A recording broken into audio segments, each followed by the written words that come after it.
Դեկտեմբերի 1-ին, 2-ին եւ 3-ին Իդեան համակարգը եւս մեկ հնարավորություն են ձեռում կատարել գերշահավետ գնումներ լավագույն պայմաններով։ Կան տարբերակներ, կա իդեալական տարբերակ։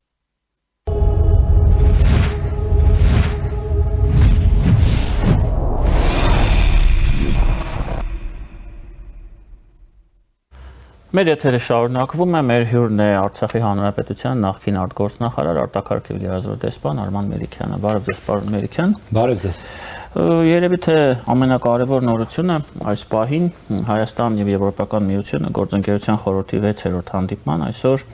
արտաքին գործերի նախարար Արադ Միրզոյանը եւ Եվրամիության արտաքին գործերի եւ անվտանգության հարցերով բարձր ներկայացուցիչ Կալա Կալասը ստորագրեցին համագործակցության նոր ՀՀ-ԵՄ գործընկերության ռազմավարական օրակարգի փաստաթուղթը, ինչի մասին լրագրողներին հայտնեց Տիկին Կալասը։ Ընդհանուր դրույթները հայտնի է, դեպի Եվրամիություն մենք դեռ ոնց որ թե կարծես թե այս փաստաթղթերի համաձայն չեն գնում, սա կես կատակ կես լուրջ, իրականում 15 միլիոն եվրո, մի քանի ծրագիր, ականազերծում, աջակցություն հիբրիդային պատերազմի շրջանակներում եւ այլն եւ այլն եւ այլն։ Ըստ ձեզ իրականում ինչի մասին է այս փաստաթուղթը, սա արդյոք խոսում է այն մասին, որ Հայաստան եւ Եվրամիություն հարաբերությունները խորանում են եւ առաջընթաց կա, թե սա ավելի շատ ինչ որ կարելի է անվանել պրոտոկոլային արարողակարգային միջոցառում, որ եկել էր ժամանակ այդ հանդիպման, եղավ հանդիպում եւ ստորագրվեց փաստաթուղթը։ Դե բոլոր դեպքերում Եվրամիության հետ Հայաստանի հարաբերությունները վերջին տարիներին անցնում են հատկապես Եվրամիության ներկայացուցիչների մոնիտորինգային առաքելության, այսպես ասենք, ստվերում կամ շրջանակում եւ այդ առումով Եվրամիության եւ Հայաստանի մոտեցումները համահունչ են շահերի տեսանկյունից։ Մենք տեսնում ենք, որ ակտիվ է Ռուսաստանը, եղել է եւ շարունակում է մնալ ակտիվ է եւ ավելի ակտիվացել են Միացյալ Նահանգները, Թուրքիան եւ Ադրբեջանը բնականաբար իրենց գիծն են տանում եւ այս առումով գերհզորների եւ ռազմաշունչ ռազմատենչ հարևանների հետ հարաբերություններ կառուցելիս կարծում եմ Եվրամիության հետ փոխվստահության մթնոլորտի ձևավորումը եւ համագործակցության շարունակականությունը կարեւոր է պաշտոնական Երևանի համար եւ տարածաշրջանում այդ առումով գործում է մի այնպիսի աշխարհաքաղաքական տարր, որը թեև դրա դերակատարումը կարծես թե վերջին շրջանում ազդեցության տեսանկյունից նվազում է աշխարհում, բայց այդ ազդեցության արկայությունը Հայաստանի տարածքում եւ դրանով պայմանավորված նաեւ Հայաստան-Ադրբեջան, Հայաստան-Թուրքիա, Իրան կամ Վրաստան հարաբերությունները կարող են նոր երանգներ ձեռք բերել, եթե ձեռք չեն բերել առ այսօր։ Անլայնման հարցերով Եվրահանձնակատար Մարտա Քոսը հայտարարել է, որ ԵՄ Հայաստանում թրիփ նախագիծը դիտարկում է ավելի լայն համատեքստում, որպես ճանապարհ, որը կկապի Կենտրոնական Ասիան Եվրոպայի հետ, նշելով, որ Եվրամիությունը այդ հարցով բանակցություններ է վարում Վաշինգտոնի հետ։ Ընդհանուր առմամբ հայտնի է, որ Եվրամիությունը վաղուց է հետաքրքրություն դրսևորում այս նախագծի վերաբերյալ եւ միգուցե նաև մեր շահերին է համապատասխանում, եթե Եվրամիության ներգրավվածությունը ավելի լայն լինի, որպես կողմ, որը կփորձի կբերի բալանսի այն ներկայությունը, որ այստեղ օրինակ ունենալու են Ամերիկայի Միացյալ Նահանգները։ Ես կասկածում եմ, որ Եվրամիությունը այդ պոտենցիալը կունենա կամ Եվրամիությանը Միացյալ Նահանգները նման հնարավորություն կտան, որ Եվրամիությունը այստեղ հանդես գա որպես իրավահավասար գործընկեր Միացյալ Նահանգների համար։ Ես նման հեռանկար չեմ տեսնում, ավելին Միացյալ Նահանգների ազդեցության հաստատումը Հայաստանի հարավում եւ դրա միջոցով դրա միջնորդավորմամբ նաեւ Նախճեվանում Ադրբեջանի հարավային շրջաններում ենթադրում է Միացյալ Նահանգների մենաշնոր։ Եվ այդ առումով Միացյալ Նահանգները պաշտոնական Վաշինգտոնը գուցե ականջ դնեն Բրյուսելից կամ Եվրամիության այլ տարբեր անդամ պետություններից եկող ազդակներին, բայց որոշումների վրա ազդելու հնարավորություն դժվար թե եվրոպացիները ունենան, որտեվ այն գլոբալ նախագիծը, որը իրականացնում են Միացյալ Նահանգներն այսօր, Եվրամիության ակտիվ մասնակցություն չի նախատեսում։ Եվ սա մեծ հաշվով մեզ ձեռնտու չէ, որ չի նախատեսում։ Մենք պետք է ելնենք իրողություններից, այսինքն մենք պետք է ուրեմն հասկանանք, թե Միացյալ Նահանգների գլոբալ նախագծի թիրախները որոնք են, նպատակները որոնք են եւ այդ նպատակները իրականացնելու համար Միացյալ Նահանգները ինչպիսի գործիքակազմ են կիրառելու եւ հենց դրանից ելնելով էլ պետք է փորձենք այնպես անել, որ Միացյալ Նահանգների ծրագրերը Հայաստանի ռազմավարական շահերի համար վտանգներ չպարունակեն։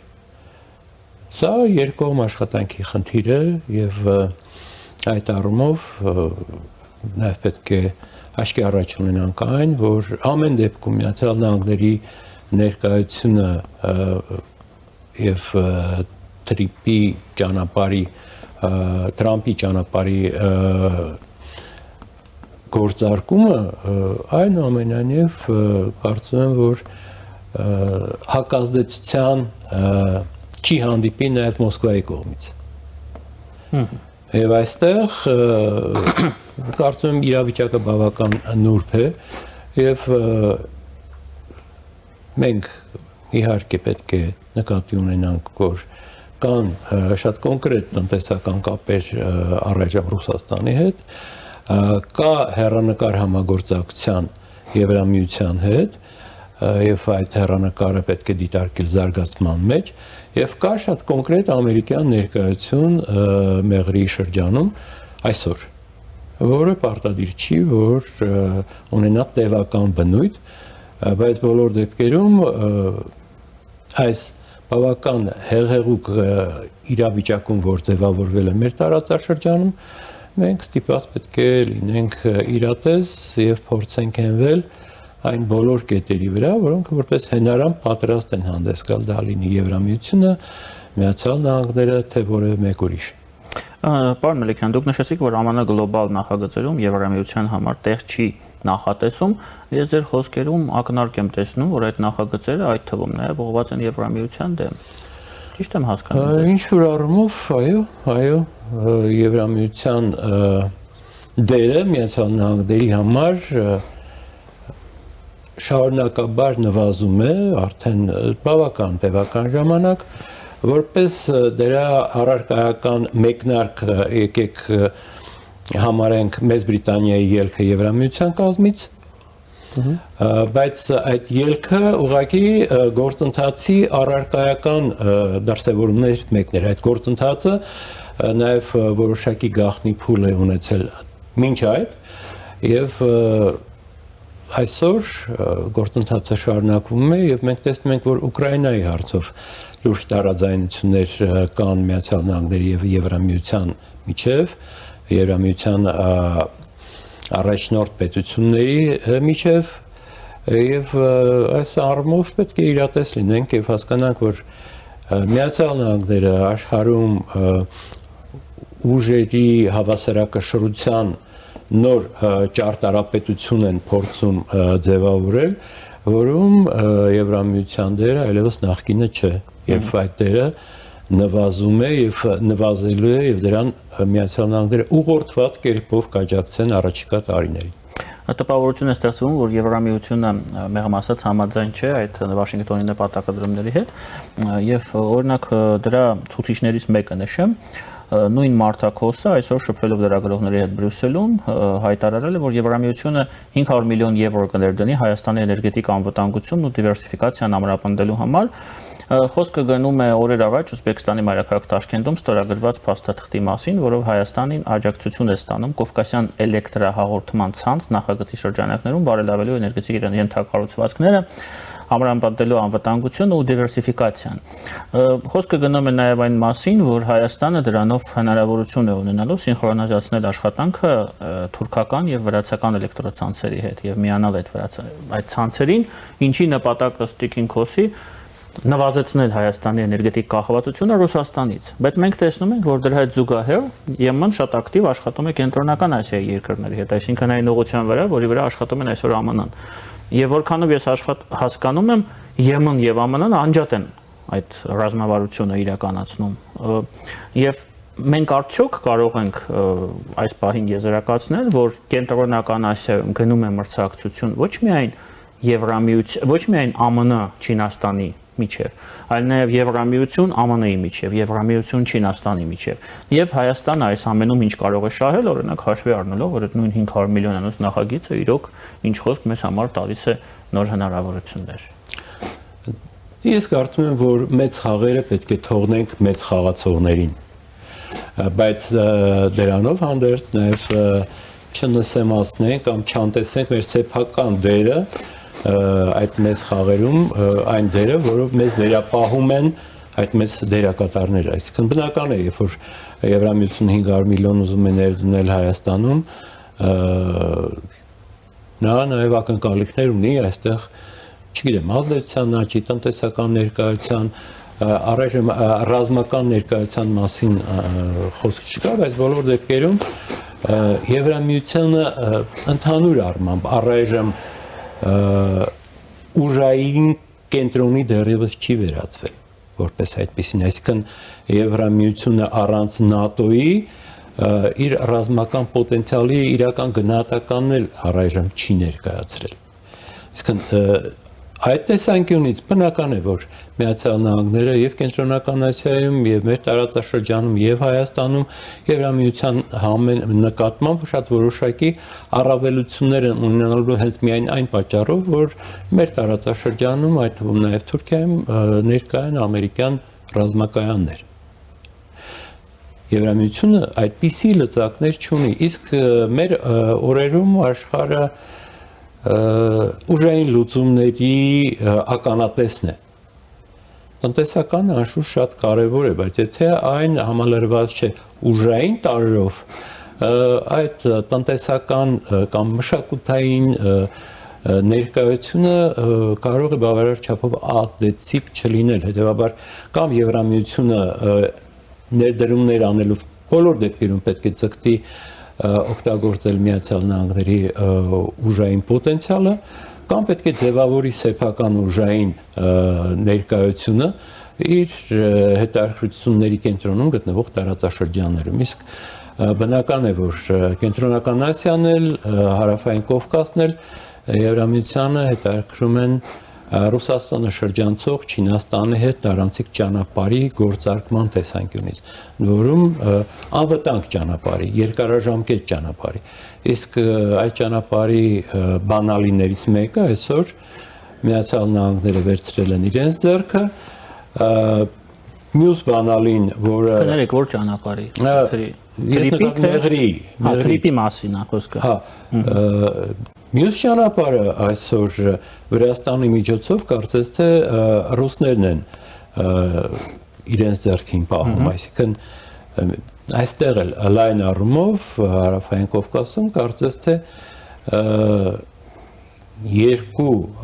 հավանական ուղիները տարանցման, մեկը Ռուսաստանի ձեռքին է, մյուսը Միացյալ Նահանգների ձեռքին, հայտնվեց այժմ օգոստոսից հետո եւ տեսանելի է Մոսկվայի եւ Վաշինգտոնի քաղաքական, եթե ոչ ռազմաքաղաքական մերձեցման գործընթացը տարբեր աշխարհամասերում, տարբեր աշխարհագրական գոտիներում։ Շատ կարևոր բան ասացիք, ես այդ մասին էլ ուզում խոսեի։ Երկրորդ ճանապարհը բանալին վրացական տրանզիտի մասով ենք խոսում, Ռուսաստանի ձեռքում է։ Արդյոք սա չի բարձրացնում Ադրբեջանի համար եւ մնացած խաղացողների համար Հայաստանի դերակատարում այս հարցում, որովհետեւ Ադրբեջանը փաստացի հնարավորություն չունի այլևս հույս ունենալ վրացական տրանզիտի վրա, հաշվի առնելով, որ այնտեղ Ռուսաստանի մեծ դերակատարում կա, եւ արդյոք սա չի նշանակում, որ Թրիպը եւ Սյունիքի մարզը, այդ հատվածը դառնում են մեծ հաշվով ոչ այլընտրանքային։ Ամբողջ խնդիրն այն է, թե արդյոք Միացյալ Նահանգներն ու Ռուսաստանը ճանապարհների գործարկման առումով փոխադարձաբար կհամագործակցեն։ Այսինքն, եթե կլինի կձևավորվի այդ համագործակցությունը, ապա անկախ նրանից, թե որ ճանապարհին է խոսքը կոնկրետ վերաբերում, Մոսկվայի եւ Վաշինգտոնի ներդաշնակ գործողությունները այդ ճանապարհներից մեկը կարող են սարքել այլընտրանքային։ Այսօր դա Հայաստանն է, առաջ դա Վրաստանն էր։ Այսօր իսկապես թրիպը, եթե սկսի աշխատել ու երբ որ սկսի աշխատել, այո, նա կդառնա շատ կարևոր Եվրամիության համար, Չինաստանի համար, բայց այստեղ կրկին պետք է ելնենք դրանից, որ իրավիճակը բավական արագ փոփոխվում է եւ այն ինչ այսօր թվում է թե այլընտրանք չունի, վաղը կարող է ունենալ եւ ստանալ երրորդ այլընտրանք, ասենք նորացված Իրանի տարածքով։ Լինի պատերազմ եւ Իրանը պարտվի։ Եթե լինի հեղափոխություն, իշխանափոխություն, այսինքն քրեապետությունը եթե տապալվի, ապա այս տարբերակը մենք եւս պետք է աչքի առաջ ունենանք։ Բայց միգուցե նաեւ դա մեծ դեռնտու տարբերակ կլինի մեզ համար, եթե Իրանում դա տեղի ունենա։ Մեզ համար դեռտու չեն լինի դրա հետ կապված այդ ցնցումները, որոնք կարող են որոշ ժամանակ տևել եւ մեզ համար ճակատագրական մեր սահմանների վրա։ Այո, ուստի մենք պետք է բազմաթիվ ռիսկեր հաշվարկենք եւ փորձենք այդ ռիսկերից բխող մարտահրավերները կանխել կամ դրանց վտանգները հնարավորինս նվազեցնել։ Եվս մի թեմա, որի շուրջ ուզում եմ ձեզ հետ խոսել, պարոն Մելիքյան, կառավարությունը այսօր իր կայքեջում հրապարակել է Ղարաբաղյան հակամարտության կարգավորման բանակցային գործընթացին առնչվող պետական գերատեսչություններում արկա մի շարք փաստաթղթեր։ Մեր հեռուստադիտողների համար նշեմ, որ խոսքը գնում է մի քանի փաստաթղթի մասին, այդ թվում ԵՀԿ Մինսկի խմբի առաջարկները 2016 թվականի, Կրակովի փաստաթուղթը, երրորդ նախագահ Սերժ Սարգսյանի նամակը Ռուսաստանի նախագահ Վլադիմիր Պուտինին, Կազանի փաստաթուղթը եւ այլն։ Այդ ամենը հնարավորություն է տալիս, որպես մենք պատկերացում ունենանք, թե ինչ բանակցություններ են եղել մինչեւ 2020 թվականը Արցախի շուրջ։ Ըստ ձեզ, ինչու է դա արվել հենց հիմա? Եվ արդյոք դա այն ամբողջ փաստաթղթերն են, որոնք կան, գոյություն ունեն, թե այստեղ ինչ որ ընտրովի մոտեցում է։ Աստված գիտի բոլորն են թե ոչ։ Ես մի բան գիտեմ, որ 2007 թվականից ի վեր առնվազն, դրանից առաջ էր այդպես, բայց հատկապես 2007 թվականից ի վեր խոսքը գնացել է Արցախի տարածքների 2/3-ը առնվազն հակառակորդին հանձնելու մասին։ Եվ եթե մադրիդյան սկզբունքները ընդունում էին այն հնարավորությունը, որ այդ տարածքները եթե հանձնվեն, ապա Ադրբեջանը պետք է ճանաչի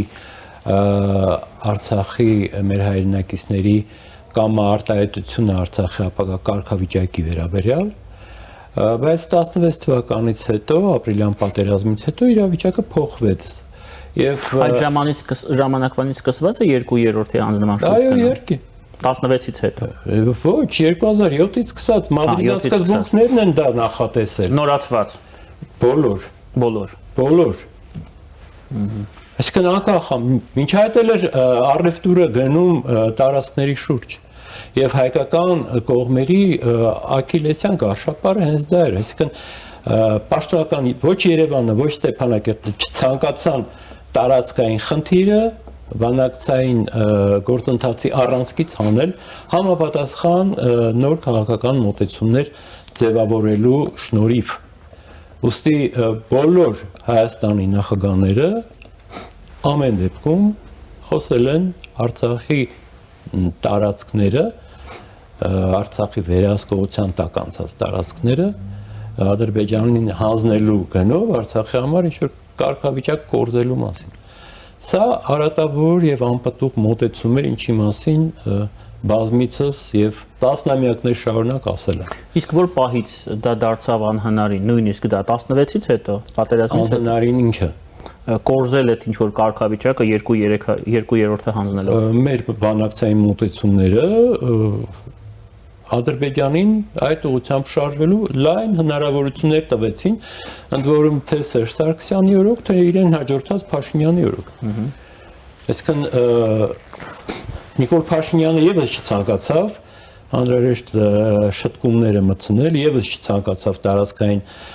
խնդրի հետ կապված կնճիռները հարթել մեր բանակցային օրակարգում եւ ըստ էության իրենց պահվածքով մարդիկ օրինականացրեցին Ադրբեջանի ագրեսիվ քաղաքականությունը եւ դարձրին այն օրինաչափ եւ ընդունելի միջազգային հանրության համար։ Սա մեր քաղաքական հավկուրության, անհետևողականության եւ անսկզբունքայնության արդյունք է եղել տասնամյակների ընթացքում, ցավոք այդպես։ Բայց Նիկոլ Փաշինյանը փորձերը դա կանխելու վիժեցվել է։